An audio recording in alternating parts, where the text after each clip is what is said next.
Good morning, everybody. We're a couple minutes late, and that's because I was talking to my mom. And if anybody has issues with that, you can see me after class. We will talk that through. I learned Huh? Well, most of the time that is true, but today it was not the case. This is going to be the one class that we probably will not be in Timothy and Titus very much. We're going to kind of take a step back. As you can tell, we're going to be talking about elders and deacons, but this will be the first of two parts. I think it's impossible to really encapsulate the importance of elders and deacons. This is one of those topics that Paul deals with in both Timothy and Titus, so there's a lot of real estate. What we're going to discuss today is primarily the importance of elders and deacons, and this is where I would really encourage a lot of interaction, a lot of feedback, a lot of dialogue. But next week is where we'll talk about, hopefully, the qualifications. We'll kind of talk about those a little bit differently than we normally would. Sometimes when we talk about qualifications, we just have the list and we just go bullet point down it. I don't really want to do that. I want to kind of look at it in terms of what Paul, I hope, was addressing. That's the way I want to look at it then. Today we're going to look at the importance, though, of elders and deacons. And so that's the way this class will go primarily. Before we get started, though, I'm going to ask Sammy to lead us in a word of prayer.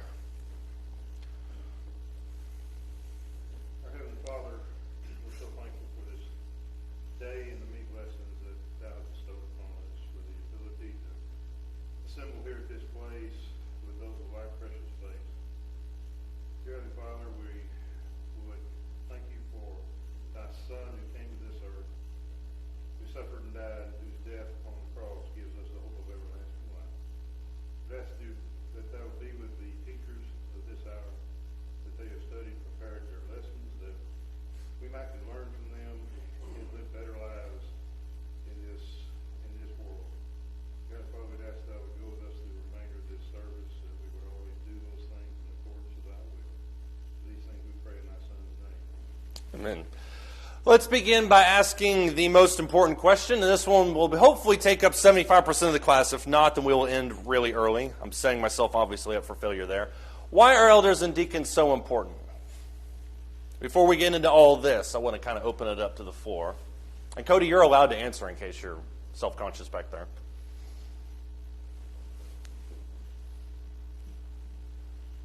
The silence is making Cody even more nervous. Go ahead.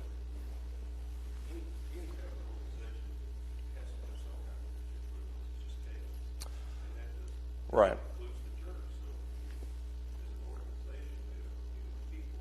Mm-hmm.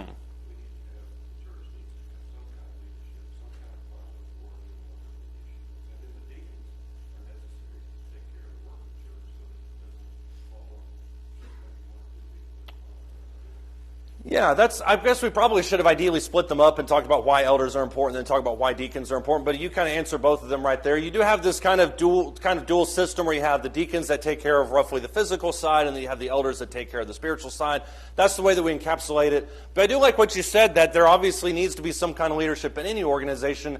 I would add on to that if there is no intentional leadership, some kind of leadership will develop, and it's not ideal in any scenario. So I do agree with you that there needs to be some kind of formal leadership, or else the whole thing just kind of devolves into chaos. Why else are elders and deacons important?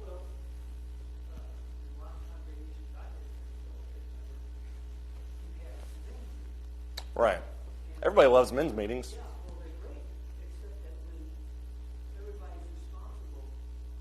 Mm-hmm. I don't know about that. I've seen some men's meetings where, for instance, Travis took charge. He's not even here for me to give him props. Travis took some charge on that. But yeah, I mean, it is kind of, everybody has their own input to it, but it's kind of one of those things where you say, well, we'll deal with it next month. And the next month comes and I say, oh, we forgot to talk about it. We'll deal with it next month. They're remarkably inefficient, but you are right in that for a lot of churches, they're kind of all that they have. I mean, there's no other really avenue with which to conduct the business of it. So they're not ideal, but they are sometimes necessary. Ken? Specifically, or just, oh, okay.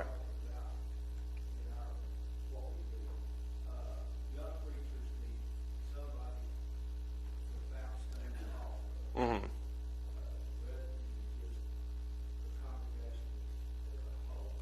Right.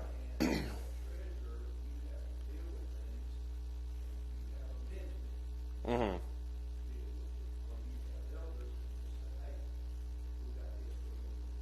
Yeah. Yeah, so first off, thank you for still referring to me as a young preacher. I really appreciate that. I'm not, self-conscious about that at all. But I do agree with you that there are certain things which, certain positions perhaps, as you talked about, that require kind of that one-on-one bouncing off of. There's, at least for this congregation, we had elders starting in 2014. I remember that it was January. I don't remember why I remember necessarily that it was January.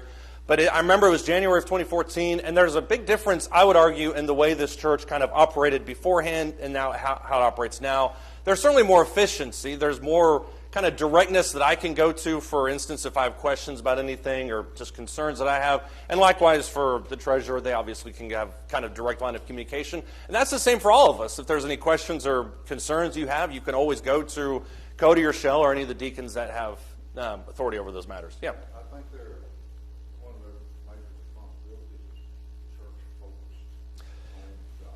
Yeah. The deacons, that's not their job. Their job is to do the mundane chores that need to be done. But the elders have the spiritual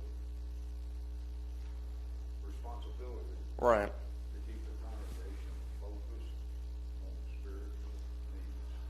I agree with what you said about the importance of the elders kind of keeping things on a spiritual track.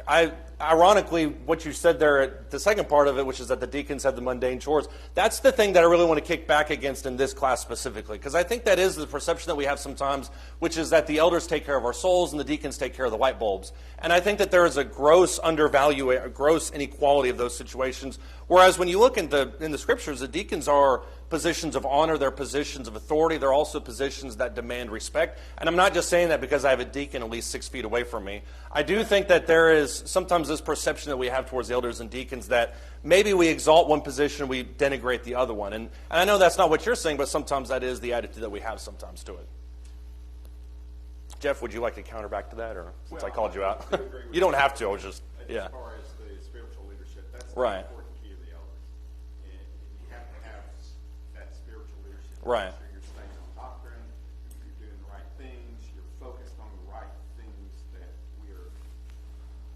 Christ has given us to do. Right.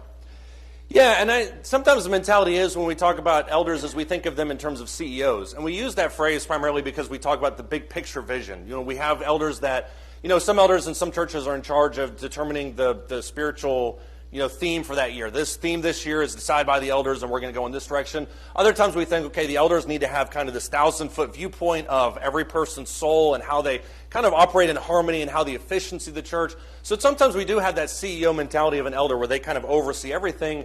The problem with that mentality is that sometimes lends itself to a business-first mindset where we're concerned about numbers, we're concerned about these different things, and maybe not as concerned about the spiritual side of it. So I do agree with both of y'all in that the elders' primary motivation needs to be the spiritual side, whereas the deacons arguably is more physical. I think that's a good summation of the 2 points. And I think the key also is forward, Right. One guy can run a company at a time. That's true. You can put the wrong guy in charge of Yeah. Walmart. He could run it at the ground. Right. The key is here you have plural men of experience, men of great knowledge that are Right. with their mission of the church, taking care of the church. Right. Unless that person is Steve Jobs, and then he turns it into a $1 trillion company. Yeah. But you are right. There's more than one organization, business, or otherwise that's run into the ground because one person just kind of dictates everything, for sure. Anybody else have any thoughts or comments about the importance of elders and deacons?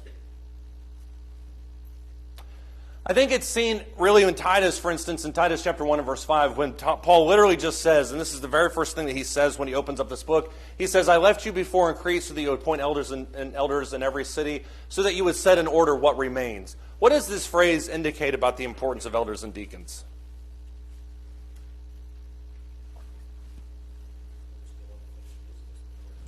There's still unfinished business before it happened, right? That there's something that's left undone, yeah. What else does it indicate about the importance of elders and deacons?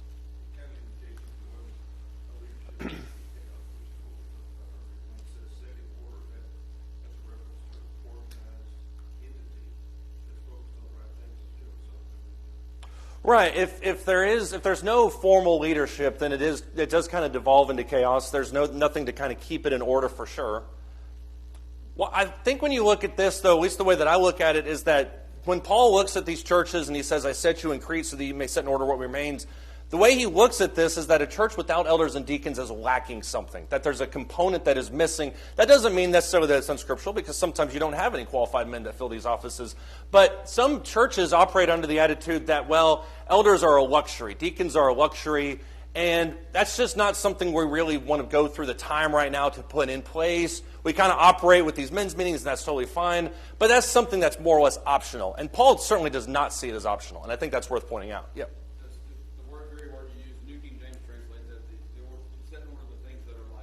Right. Term you just used. Second thing would be that in regards to the scriptural or unscriptural nature of a church without formal leadership in that manner. So this, you read, I don't know, between the lines, whatever. There's a necessary time lapse between Paul's missionary journey, where he comes in and establishes the initial groups of believers, right? Right. He doesn't appoint elders because they're not qualified. They don't know enough yet. Right. He doesn't come in and right off guns blazing and say, okay, you're going to lead this group, you're going to lead this group. He comes and establishes groups of believers. And now, some years removed from those initial things, he's writing these young preachers. Okay, now that this time has lapsed, here's the qualifications of the men you need to choose to help lead this congregation, whatever you're drawing. Right. Not to say that Titus or Timothy were the leadership, that's what I'm trying to say. But there's a necessary time lapse there. Yeah. Yeah, I think Titus and Timothy for sure had, and Paul obviously, had certain, not oversight capabilities, but they certainly had authority that we don't have, that I don't have by any stretch of the imagination. So, and when they're gone, when these churches are kind of operating independently, there needs to be somebody that has some kind of authority to kind of keep them on the right track. The timeline that you mentioned, I think, is worth taking into context when we discuss the qualifications next week, because I think sometimes we look at these terms and qualifications in a much grander view, and I don't mean to say in any stretch of the imagination that we're going to demean these qualifications. I think sometimes we hold, to kind of fast forward to next week, men to impossible standards that the Scripture, quite frankly, didn't address, at least in those contexts. And so we'll talk more about that next week. When you do look at the way that the early church functioned, there was kind of this long-standing, or this kind of time lapse, as you mentioned, in between the installation of the church and then the installation of elders and deacons, with the one specific caveat of Acts chapter 20, for instance, because the church at Ephesus was established Acts chapter 17, 18. By the time Paul cycles back around in Acts chapter 20, he's now meeting with the elders of Ephesus at Miletus, and he's interacting with them. And there seems to be, to Jeff's point, quite a few of them. So I think when we put all this in context, the indication is that, number one, elders and deacons are extremely important. If you have them available, you need to put them in place. But also, when you look at this, is that these men serve a largely guidance function. And that's what we're going to look at in just a second when we look at Acts chapter 20. But I do agree with you in terms of the time lapse of it. Yeah. Does anybody else have any thoughts or comments? There is generally types, and this is probably a chart that you've seen before. I remember reading this right when I started preaching. There's generally 4 different categories of organizations when it comes to churches. There is unscripturally unorganized churches. What types of churches are those? And I'm not looking for the names on the sign. I'm talking about leadership functions and how this organization is actually set up. How can churches be unscripturally unorganized? Ken? Well, that would actually fall more in line with the unscripturally organized. A preacher that runs it would be more in line with what we're talking about with unscripturally unorganized, yeah. Yeah. Well, that would still fall more into the unscripturally organized category, where you have churches that have boards of directors and kind of these executive councils and senior pastors and junior pastors and music pastors and janitor pastors. Yeah. Ryan. Yeah. Yeah. Yeah, Catholic churches are big on that, where they assign a priest to a certain parish or certain diocese, and he kind of oversees that. And this guy comes in from, Iowa and has no indication of how things operate in Alabama. So you're right, but you also see it, for instance, with Methodist and Lutheran organizations as well, where they just kind of send people to wherever they're at. You're assigned, more or less. How can a church be unscripturally unorganized, though? My mom was talking. I'm just kidding. Go ahead. I wouldn't do that to anybody but Nathan. Go ahead.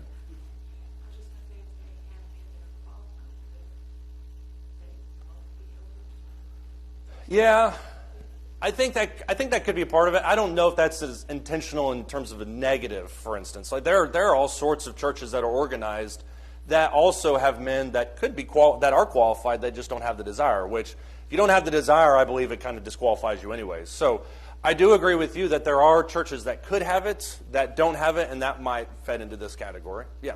Now, Nathan, go ahead. You may now speak. When you have that up there, it just, something comes to mind, just kind of free for all. You come together, nobody's in charge of anything, and those who may end up making some decision are the ones that should be making decisions. Yeah, if in the event of a power vacuum, the least qualified person will almost always step forward into the power vacuum because they see an opportunity. That's not to say that, it always takes place, but if there's somebody that can be in a leadership position, they're usually in that leadership position somehow anyways. And so if in the event of a power vacuum, usually the least qualified person will just kind of step right up. And that creates a whole host of issues. I know I've mentioned it here before, but I remember being at a church one time, just talking to them. This was several years ago, where we were all sitting there talking, and they introduced a woman to me as the she-elder. And it was in jovial fashion, but obviously we all know what that meant. She's the one that calls the shots. She's the one that decides everything. And she does so by proxy of her husband. So it's really kind of an awkward situation. We don't have to talk any more about that. But there are other churches that operate in a similar fashion. You have one leading member, as Nathan mentioned, just kind of speaks for everybody. Karen? Well, it just reminds me of one time we were from that branch that we stopped somewhere, I think it was in Arkansas, but I'm not sure. And when we walked in, the guy at the door said, glad y'all are here, we need somebody to preach, lead us sing. And they said, oh, I want to sing. Yeah. Yeah. To me, that is different than unorganized. May not be unscriptural, but it is definitely. It can be certainly chaotic. I mean, there's been more than one occasion where especially when I first started preaching, I'd go to some of these churches that had 8 people, and I didn't sit down for 4 hours because that was my job to do everything. And I'm sure lots of other guys have that type of experience. But I think when you talk about this kind of unscriptural organization, you're talking about chaos from an everything perspective, not just with the formal worship. There's nobody that really knows who takes the money to the bank. There's nobody that really knows what we're going to be preaching on next week. There's nobody that really knows what the class direction is. So it's all just kind of shooting from the hip, and everybody's kind of operating in that chaos world. Yeah. Is the description of the early Corinth church? Where they had the factions and everybody split off in splinter groups I would classify, probably, and I can see the case made for that, I would probably put that, we're kind of, once again, jumping the gun, more into maybe the unscriptural organized, where you have these little pockets of leadership where everybody kind of operates independently. But I can see why you would say that, because it does seem to be rather chaotic. And especially when you get to 1 Corinthians 12 through 14 with the instruction of spiritual gifts, there's at least twice in that section where Paul talks about God is not the author of confusion, he's the author of peace and order. So it does seem to be that chaos was reigning in the church in Corinth. So I can definitely see that. Paul? Yeah, let's back it up a little bit. Yeah, this is the one.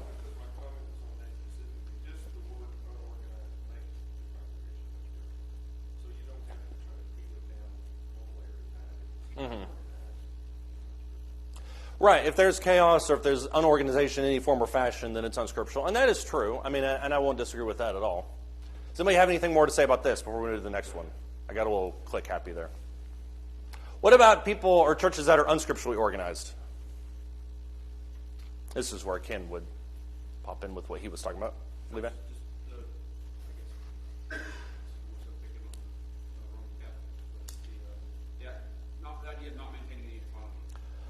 Right.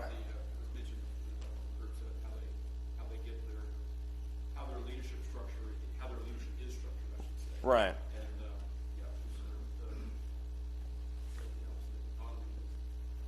I don't know, non-autonomous. Yeah.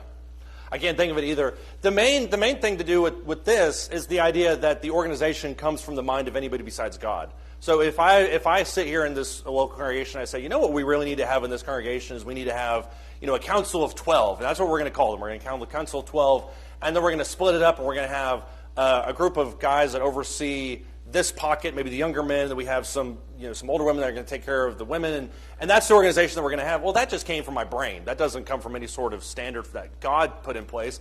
You see this officially with the Roman Catholic Church. You see it with a lot of denominational congregations where they have this executive pastor that oversees a group of junior pastors, and I understand the mentality of that because it's very business-minded, and all of these, to a certain extent, will have their own varying degrees of secular efficiency.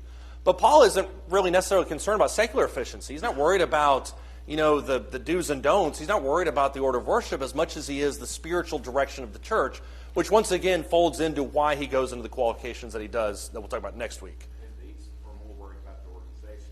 Right. An organizational life. They're not worried about saving souls. Right. I mean, Yeah. Their idea is, this is how we need to do it, not what the Bible says. Right. The idea of a church is not, it's not he who shows up on Judgment Day with a balanced sheet across the board with a net profit of 30% year over year. That's not what God's concerned about. What God's concerned about is the spiritual direction of the church. So, yeah. What they're concerned about is in this. They can be. And to be fair, the pastors that I've met, they would argue they are concerned about the spiritual direction of the church. But when you think about the job descriptions of a lot of those guys, I mean, a lot of people think that my job every week is to oversee the budget, to make decisions about these types of things, and to organize small groups and that type of stuff. And I don't do any of that. I mean, the stuff that does need to get done financially as deacons and elders, that's not my job, and I don't think it should be a worldly, secular pastor's job. And maybe this is a better way to say it. I don't know if it's true. Their allegiance is probably more to the organization. Yeah, I can see that, especially if they're funneling money. In your career or Yeah. and their idea of, spreading the message, they still got to follow what their organization. Right. They're kind of beholden by rules that are outside of their control. Yeah. Paul?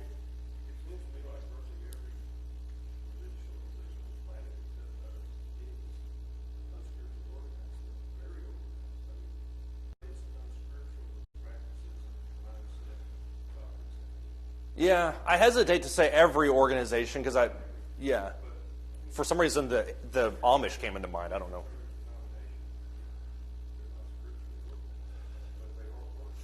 A lot of them came about I would argue, by way of need. We have this situation that needs to take place, and so we're gonna kind of morph what was scriptural leadership into something that's pseudo-scriptural, and then eventually, by virtue of justifying what's going on, it just kind of morphed into something else. So, yeah, I mean, there's some honest reasons why it comes to that, but ultimately, if scriptural leadership is done correctly, you don't ever have a need for any of these other things that people have. Yeah, Joe, and then we'll move on. Even kind of where you have an eldership, and then one elder decides, starts kind of just taking over and becoming more the leader, the head elder. Right.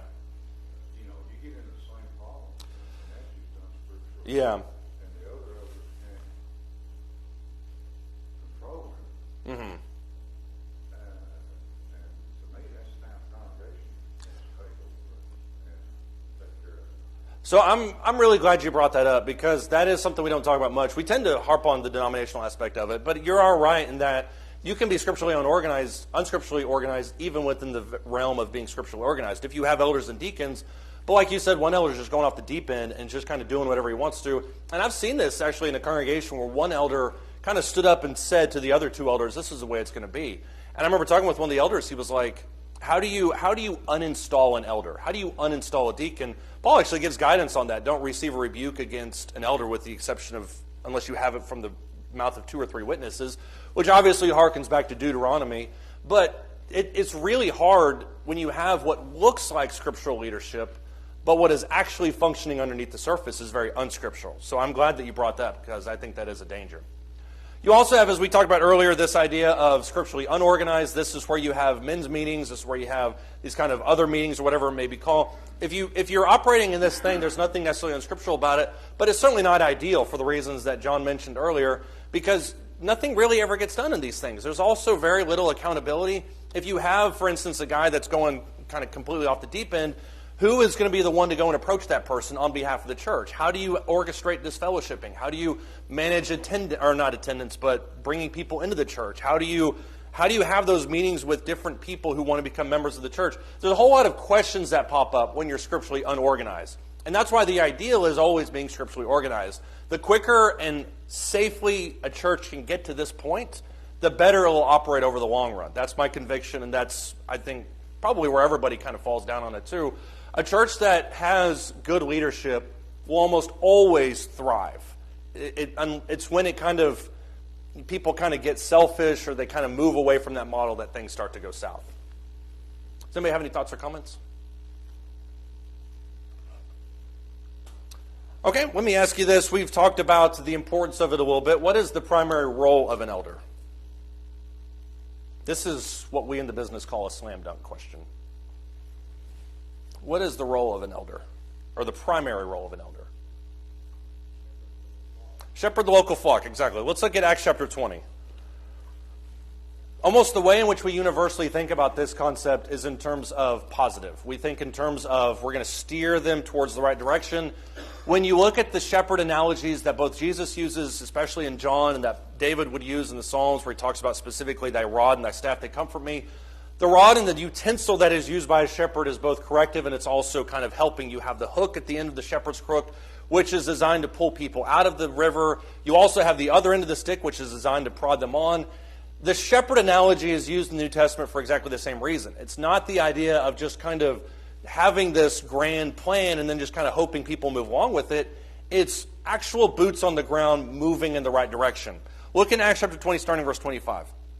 Paul writes, now behold, I know that all of you among whom I went about preaching the kingdom will no longer see my face.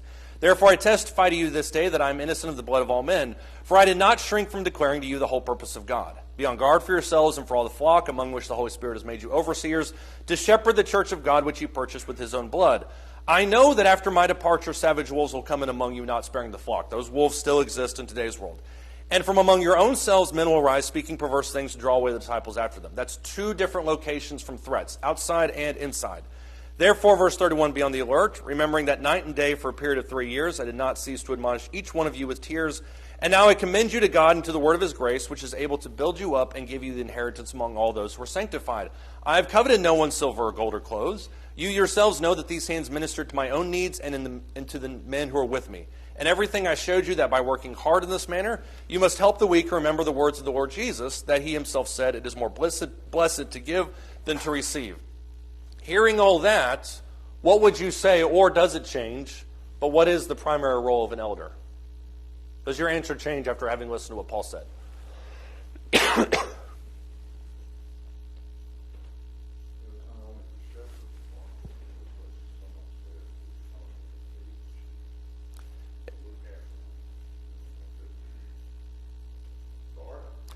Yeah, it is to shepherd, it is to feed them, but it also is, at least in Paul's mentality, at least what he talks about here, he talks about it in terms of protection. And I think that's an underutilized aspect of this, because if you have somebody that comes in during a worship service and, maybe is preaching something, or we have a visiting preacher who comes up and preaches something, obviously the elders need to step up and do something about that. But the other threats that he talks about there, especially in the early verses, have to do with somebody kind of infiltrating a church and kind of causing it to bleed from the inside out. How do elders handle somebody like that? Or a situation like that? Or how do they defend against something like that? The first thing is not to call them and be broken. The first thing is to call them and the others to try to correct it, to try to save their souls. Right. Not pushing out the congregation. So you don't get triggers. Right. You absolutely do all you can as fellowship and as a congregation to try to save that person from killing themselves. Right. And I'm glad you mentioned that, because that sometimes gets overlooked. We think, well, if somebody comes in here and says something wrong, well, we obviously just need to hit them over the head with one of those big hardback Bibles, because that will cause them to go unconscious. But what you pointed out was exactly the right answer, which is that everything an eldership does, from top to bottom, is designed to save souls. It's not always to necessarily exclude. If it gets to that point, then you have to in order to save the souls of the people that are the other people. But it always needs to be addressed with the soul first. So I appreciate you bringing that up.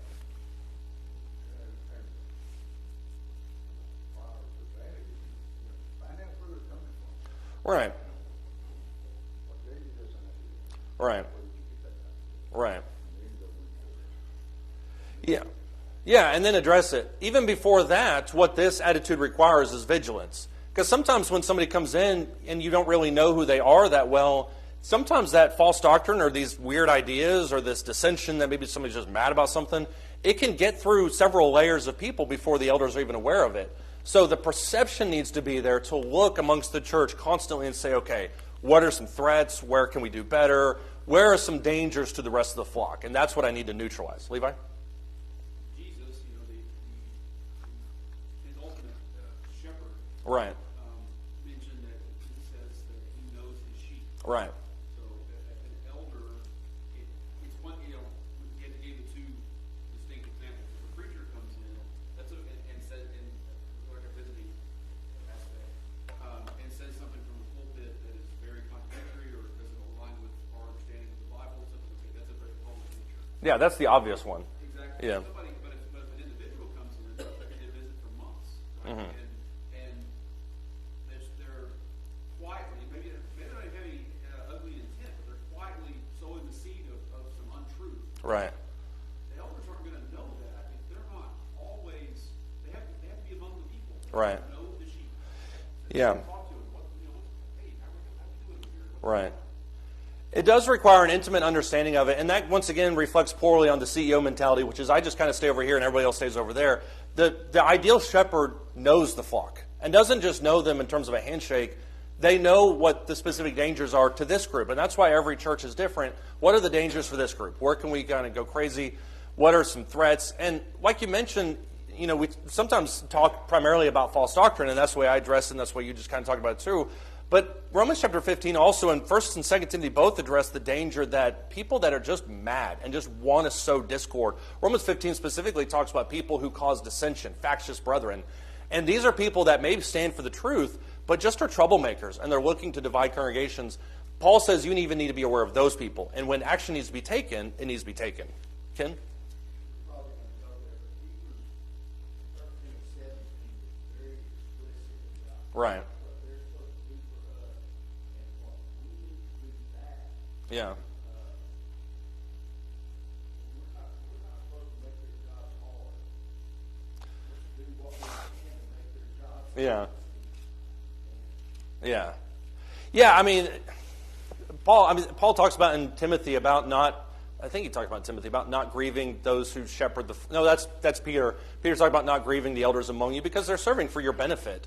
And Peter also has a unique perspective on it too, because in 1 Peter chapter 2, he talks about the chief shepherd. As shepherds, shepherd the church of God among you, but also remember that you have a chief shepherd that will bring you back. And so Peter has kind of an interesting perspective on it too that I think is worth pointing out.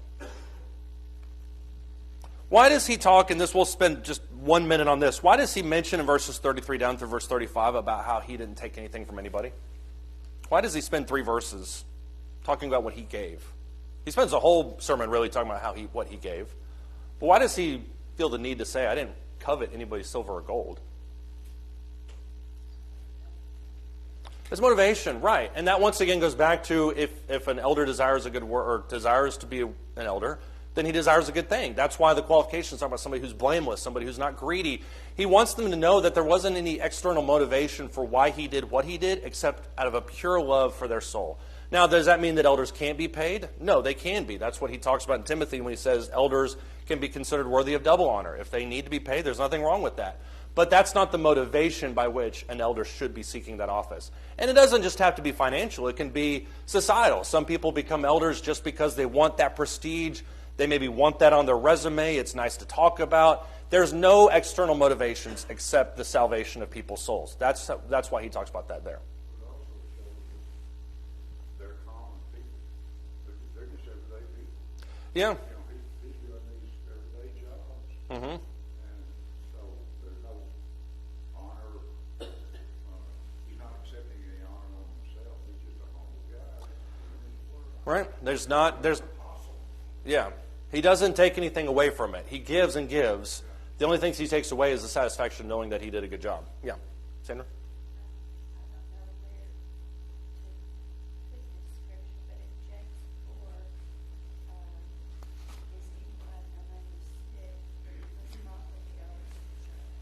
And they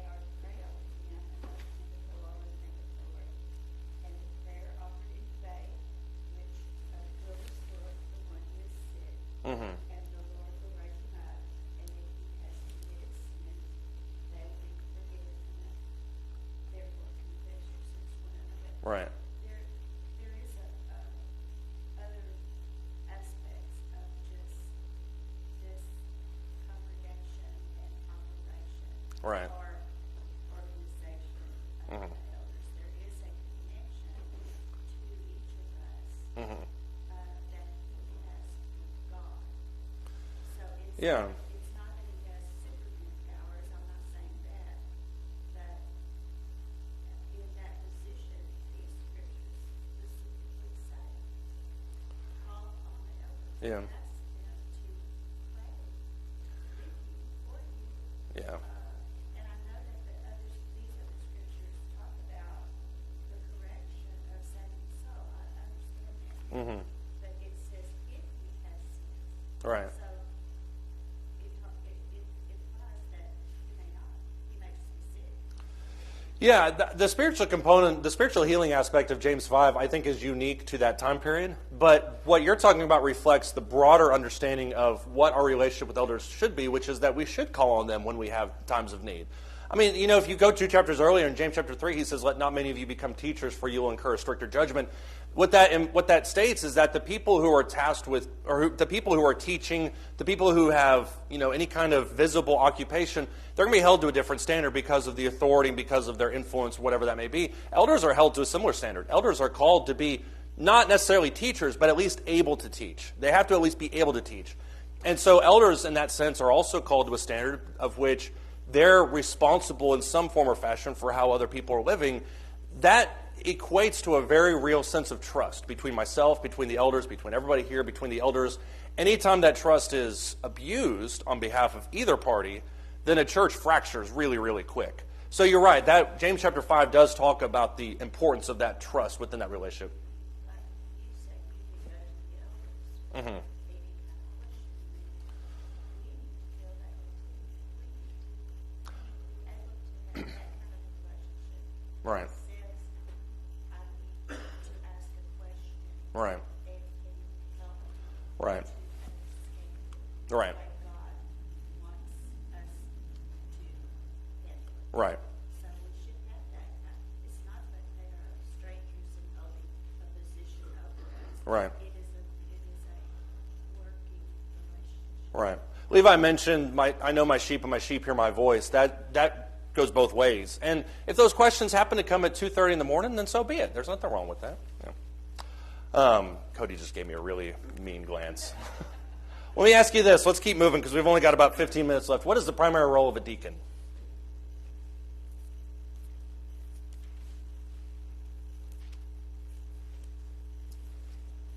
Is it making you uncomfortable that there's silence? Okay.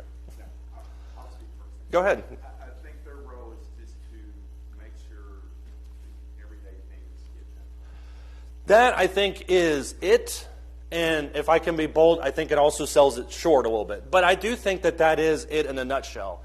Look at Acts chapter 6, because we always go to Acts chapter 6 to kind of talk about the nature of deacons and their work. And one of the things I think is important, too, is that when you look at, for instance, Timothy and Titus, Paul spends an impressive amount of time detailing the qualifications of individuals and virtually zero time discussing what their job responsibilities are. You have to go to Acts chapter 20 to see how elders were in Paul's dealings with them. You likewise go to Acts chapter 6 to see how deacons kind of operated in a new form. Acts chapter 6, starting in verse 1, it says, at that time, while the disciples were increasing in number, a complaint arose on the part of the Hellenistic Jews against the native Hebrews because their widows were being overlooked in the daily serving of food. So the 12 summoned the congregation of the disciples and said, it is not desirable for us to neglect the word of God in order to serve tables. Therefore, brethren, select from among you 7 men of good reputation, full of the Spirit and of wisdom, whom we may put in charge of this task. But we will devote ourselves to prayer and to the ministry of the word. Before we go any further, I want to ask you this question. How big of a deal is the issue that's taking place here in Acts chapter 6? How big of a problem is it? Because this is not like this guy cut in front of me in the potluck. That's not what's taking place here. It's much bigger than I think we sometimes give it credit for in a casual reading. Ken? Exactly. Right. If you slow this down and read it, what's essentially taking place here is you have thousands, a church of thousands, that is in danger of peeling apart at the middle. And you would think at this point, if there's any reason for the apostles to stay, it's because of a situation like this. We need the apostles, all 12 of them, to kind of keep and hold, be the glue that keeps this church together. I think it's very brave of the apostles to step back and say, rather than us deal with this issue, that very easily could split this congregation down to racial lines. What we're going to do is we're going to select 7 men, or you're going to select 7 men of good reputation. So how important then, as a secondary question, how important are the deacons for this job? Because keep in mind, he doesn't just say pick 7 men that are good at food distribution. He says pick 7 men that are what? Right, good reputation, blameless, full of faith, full of the Holy Spirit. Go ahead, Paul.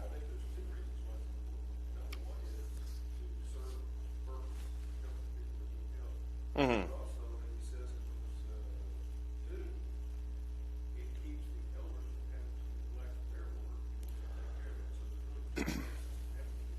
Right. I mean, the apostles had important work to do. I mean, let's not shortchange that. I mean, they were tasked, if you look back in Acts chapter 1, they were tasked with bringing the gospel to the whole world. They were essentially the people that were not only going to teach, they were going to train other people to teach. Their job was quantity. Let's get it out there.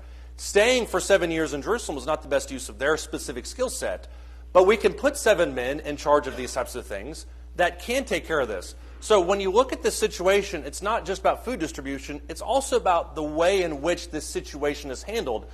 When you look at the qualifications of deacons, and you fast forward to 1 Timothy chapter 3, he talks about the qualifications in very, not fluid, but he talks about them in terms of kind of felt needs types of stuff. These are people that need to be blameless. These are people that need to have a good reputation. They need to have high standing. You don't need to have high moral character to change light bulbs. What do you need high moral character for? To be a Christian, yes, thank you.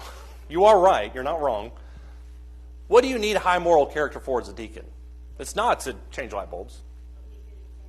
To be a good example, yeah, and you're right on that too. Why do these people need to have high moral character? Why not just say, select the most 7 efficient men you can find? That's true too.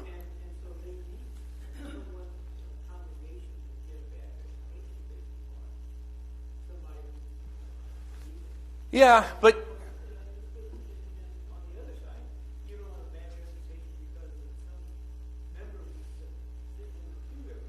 right. And that's why I was going to counter with, to be fair, you also need a good reputation as a Christian and as an elder and as anybody else that meets at any local congregation for the exact same reasons. Let me back up a little bit here. Imagine you're one, which by the way, Philip is mentioned in this chapter, he's in chapter 6. There's a good argument to be made that he's the same Philip that meets with the eunuch in Acts chapter 8. He's also the same Philip in Acts chapter 20, one of the 7. Whether those are all 3 the same guy is a little bit of a question mark, but I think it stands to reason that they're all the same. Imagine real quick that you are one of these first 7 guys. You're one of these 7 dudes that they just talk, they say, okay, Paul, or the apostles say, okay, we need 7 guys.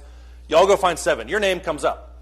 And you're on the job day 1. You punch your time clock. What's the first order of business if you're a deacon in this scenario?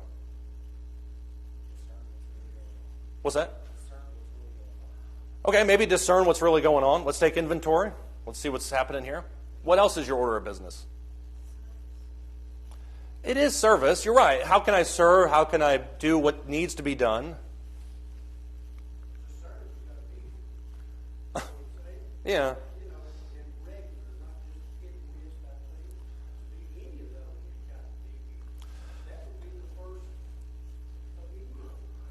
Yeah. Right.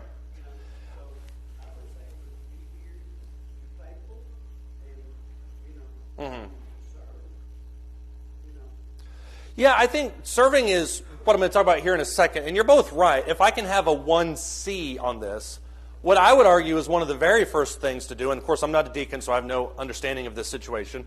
One of my first order of businesses is to diffuse this situation. You've got a potentially volatile disagreement. You've got one group of people over here, one group of people over here, and they're sniping at each other saying that group over there hates you. So your first order of business, step in, figure out what's going on, diffuse the situation, and organize the situation in such a manner that everybody is taken care of with as few hurt feelings as humanly possible. That doesn't require a middle manager that's efficient at doing things. That requires somebody that's good with people, that has good reputation, that has the ability to handle situations delicately, that can keep the unity and the harmony of the church together. That's my understanding of it. Sandra?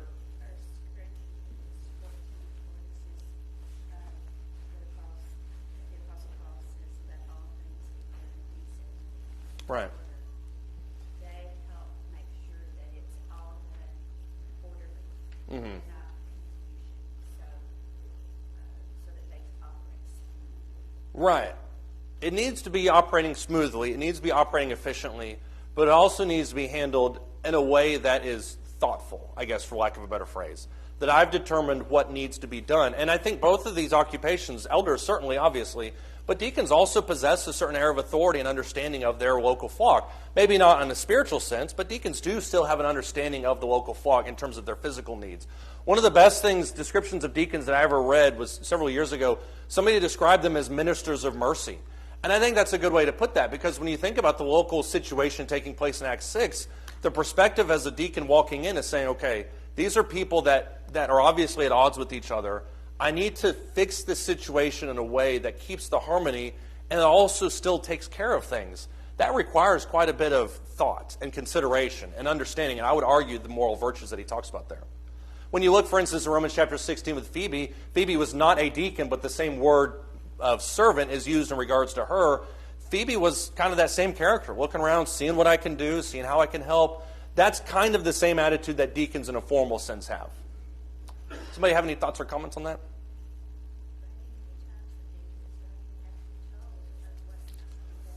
Right.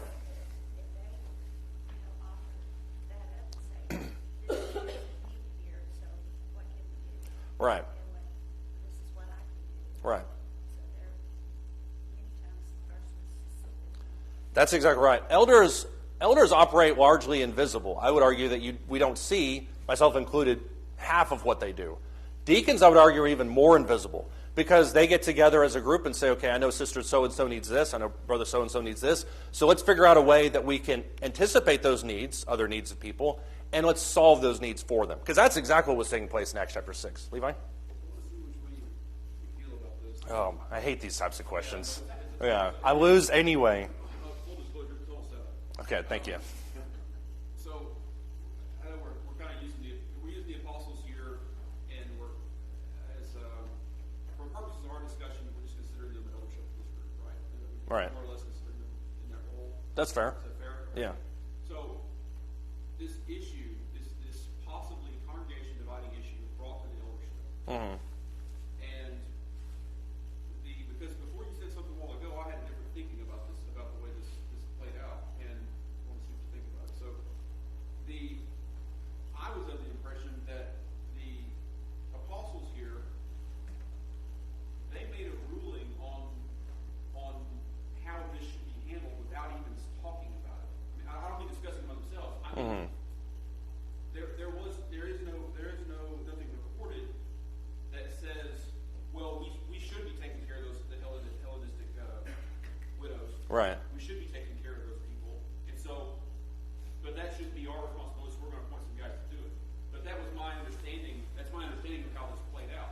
I don't feel that the decision of whether or not we're going to act is left to the deacons that were appointed. I feel like that decision was already made. Yeah. We're there for the mechanics of it. That's true, but I think what you also have happening here is a pattern for future anticipation of needs. I think the apostles at this point took a step back and realized this is not what we should be engaged in. This type of activity can be done on a local basis, and we need 7 men that can oversee this. So I do agree with you the decision was already made, but with the intention of anticipating future needs, if that makes any sense. My point here is how much do we look at this and say that the authority to make a decision was deferred by the eldership to the deacons? So I am of the personal opinion that deacons have a sizable authority to make decisions that they feel are best for the church, but all of them, especially the big ones, should be made under the guidance and the instruction of the apostles, especially when you're talking about spending sizable sums of money. And that, I think, once again goes back to the trust issue. So I know that some deacons don't do anything they don't even move a finger without the elders telling them. I think that's too hard. I know some deacons that do everything without including the elders. That's way too much. So it has to find that medium. This is the last thing I'll finish on. The deacons and elders, I don't know if anybody's listened to me, but the deacons and the elders are also people that have honor attached to their titles. And so I just wanted to clarify that before we go on.